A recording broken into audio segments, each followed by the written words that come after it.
ছোট্ট ফুবাও প্রতিদিন রাস্তায় দাঁড়িয়ে ডিম ভাজা ভাত বিক্রি করে।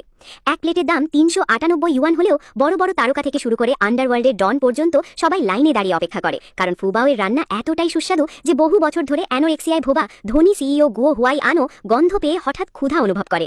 রাস্তায় সবাই চিৎকার করে বলে, ধাক্কাধাক্কি করবেন না, সবাই লাইনে দাঁড়ান।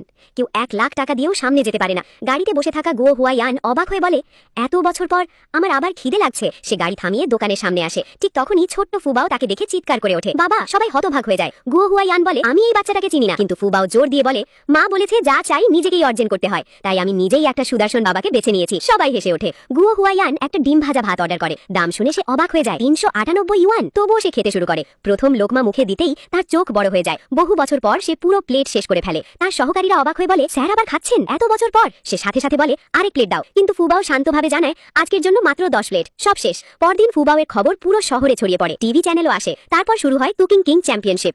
দেশের সেরা শেফরা অংশ নেয়। সবাই ভাবে ফুবাও পারবে না, কিন্তু প্রতিযোগিতার আগে সে ট্রাফিকে আটকে যায়। তখন গুয়ো হুয়াইয়ান পুরো শহরে ট্রাফিক ঘুরিয়ে দেয় যাতে ফুবাও পৌঁছতে পারে। শেষ মুহূর্তে হেলিকপ্টার থেকে নেমে আসে ফুবাও। ঘোষক বলে, ফুবাও রেস্টুরেন্টের প্রধান শেফ সু ফুবাও উপস্থিত। ফুবাও বলে, আমি এখানে এসেছি সবাইকে হারাতে। প্রতিযোগিতা শুরু হয়। সবাই দামি খাবার বানায় আর ফুবাও শুধু ডিম ভাজা ভাত বানায়। সবাই অবজ্ঞা করে, কিন্তু বিচারকরা প্রথম লোকমাতেই অবাক হয়ে যায়। এই খাবার মানুষের হারানো অনুভূতি ফিরিয়ে দেয়। সবাই একসাথে বলে, এই বছরের চ্যাম্পিয়ন ফুবাও। শেষে গুয়ো হুয়াইয়ান বলে, তুমি শুধু জিতোনি, তুমি মানুষের মনও জিতে নিয়েছো। ফুবাও আবার তার স্টল খুলে দাঁড়ায় আর সবাই আবার লাইনে দাঁড়ায় তার ভাত খেতে।